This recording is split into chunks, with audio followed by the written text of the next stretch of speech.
likely lied to about the Ukraine crisis. In this video, we're going to provide you with compelling evidence that the crimes against humanity committed in Kiev earlier this year were in fact committed by the new coalition government, and that officials in the EU and the United States knew full well who committed these crimes, and that they are protecting and financially supporting the real criminals. On February 20th of 2013, the world was shocked by video footage of snipers firing on protesters in Kiev, Ukraine. 21 people were murdered, and it was widely assumed that President Viktor Yanukovych and his supporters were behind the attacks. However, a phone conversation between EU Foreign Policy Chief Cathy Ashton and Estonia's Foreign Minister Urmas Paet, which was leaked to the public on March 5th, reveals that the snipers were actually from the new coalition government, and that Western diplomats knew this and covered it up. Yeah. So that he has some sort of, how to say, trust among all these Maidan people and civil society. And second, what was quite disturbing, the same Olga told that, well, all the evidence shows that people who were killed by snipers from both sides, among policemen and people from the streets, that they were the same snipers killing people from both sides. Well, that's. So that, and then she also showed me some photos. She said that has medical doctor. She can, say that it is the same handwriting, the same type of bullets, and it's really disturbing that now the new coalition that they don't want to investigate what exactly happened, so that there is now stronger and stronger understanding that behind snipers it was not Yanukovych, but it was somebody from the new coalition. For some reason, the US media didn't think that little detail was worth covering. But wait, I thought the opposition protesters were just peaceful activists who wanted a chance to join the European Union. Well, yeah, that's the official narrative that the US media outlets are peddling. But the real story is far more ominous.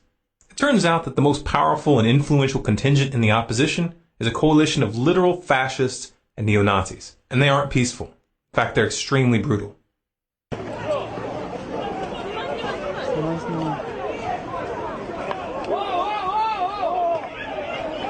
The most prominent among these extremist groups is an organization called Svoboda. The Svoboda Party, which traces its roots to the Ukrainian Partisan Party of World War II, was loosely allied with Nazi Germany. Until 2004, Svoboda had been called the Social Nationalist Party, a deliberate reference to the National Socialism of the Nazis. And we're not throwing the term neo-Nazi around here as an empty slur. The leader of Svoboda, Oleg Tanibok, has openly targeted Jews and ethnic Russians in Ukraine for many years. In 2004, he was kicked out of Viktor Yushchenko's government for a speech calling for Ukrainians to fight against a, quote, Muscovite Jewish mafia. And in 2005, he signed his name to an open letter to the leadership of Ukraine entitled, Stop the Criminal Activities of Organized Jewry. And none of this was a secret. The BBC was already reporting on the danger that Svoboda's rise posed back in 2012. And the EU passed a resolution that same year condemning Svoboda as, quote, racist, anti-Semitic, and xenophobic. Yet somehow the US government thought it was appropriate to back these extremists. This is a picture of Victoria Nuland from the U.S. State Department meeting with Oleg Tanibok in February. And this is a picture of Senator John McCain sharing a stage with Tanibok in December. But why would the U.S. government work with neo-Nazis? Because they thought that they could control the situation. They thought that they could install their puppets behind the scenes and manipulate the situation in their favor. That same Victoria Nuland who met with Svoboda in February was caught on another leaked call discussing who they would put in power. What do you think? I think we're in play. The Klitschko piece is obviously the complicated electron here, especially the announcement of him as deputy prime minister. And you've seen some of my notes on the troubles in the marriage right now, so we're trying to get a read really fast on where he is on this stuff. But I think your argument to him, which you'll need to make, I think that's the next phone call we want to set up, is exactly the one you made to Yachts. And I'm glad you sort of put him on the spot on where he fits in this scenario. And I'm very glad he said what he said in response. Good. So I don't think Klitsch should go into the government. I don't think it's necessary. I don't think it's a good idea. Yeah, I mean, I guess you think, in terms of him not going into the government, just let him sort of stay out and do his political homework and stuff. I'm just thinking, in terms of sort of the process moving ahead, we want to keep the moderate Democrats together. The problem is going to be Tanibok and his guys. And, I'm sure that's part of what Yanukovych is calculating on all of this. I I think Yats is the guy who's got the economic experience, the governing experience. He's the guy, what he needs is Cleach and Tony Book on the outside. He needs to be talking to them 4 times a week.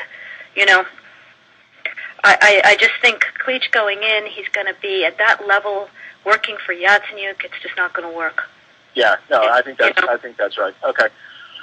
The mainstream media tried to draw your attention away from the important part of that conversation by focusing on the fact that she used a cuss word when referring to the EU. Did I write you that this morning? Yeah, I saw that.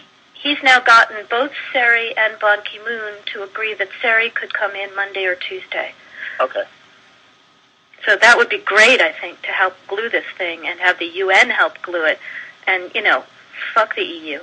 The U.S. government thought that they could control this beast, but they were wrong. Svoboda and the right sector are not toys to be played with. These groups are armed, they're forceful, and they view this crisis as an opportunity to reshape Ukraine in their own image.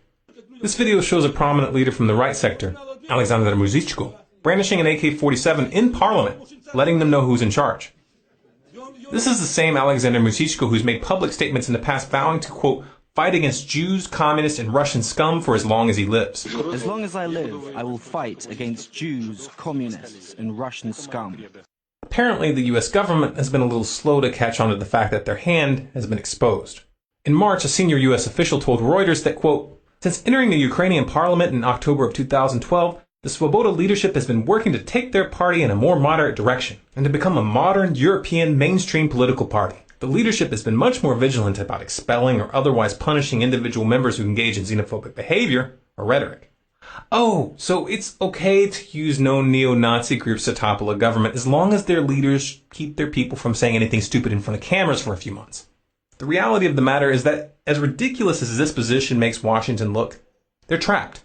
They can't deny that Svoboda and right sector are running the coalition government when Svoboda holds 5 senior posts, including the deputy prime minister position. And the right sector's Dmitry Yarosh is now the country's deputy secretary of national security. But what about that dramatic video, I Am Ukrainian, that went viral as the crisis was unfolding? It was so compelling, so heart-wrenching. Yeah, but who made it? A whisper to a roar.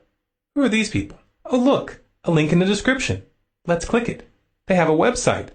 And a behind-the-scenes section. Oh, it lists the filmmakers. Who's this here? Larry Diamond, inspiration and executive producer. He's also a member of the Council on Foreign Relations and the National Endowment for Democracy. And he's an advisor for the U.S. State Department. You know the funny thing about the National Endowment for Regime Change, Democracy, is that even though they call themselves an NGO, they get virtually all of their money from the U.S. federal government. You can easily verify this by downloading their annual financial disclosures. I'm sure it's just a coincidence that the NED has been pouring massive amounts of money into Ukraine to, quote, strengthen democracy and civil society. That sounds nice, doesn't it? Democracy, civil society. Of course, by now you've realized that when they talk about spreading democracy, what they really mean is regime change. And they are willing to work with the most despicable elements when it's expedient. This is exactly the same game as they played in Syria. The U.S. government funded known extremists, literal terrorist organizations who have been documented massacring whole towns. And even after those extremists used sarin gas on thousands of civilians and got caught by the UN, Washington still covered for them. Even to this day, they are still funding those murderers. They are still training them. And they are still sending them weapons. There's a word for that. State-backed terrorism. But the situation in Ukraine didn't unfold as planned. The Parliament of Crimea in the south of Ukraine voted to secede. And they're putting the decision up for a public referendum on March 16th. The U.S. government claims that this referendum is unconstitutional and says that they won't recognize Crimea's decision as legitimate regardless of the outcome.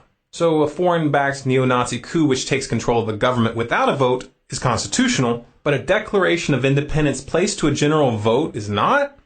Seriously, that's the best you guys can do? Who writes these scripts? Take a step back and look at the pattern.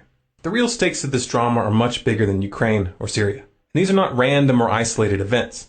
We are witnessing the final stages of a geopolitical chess game that is designed to end in war.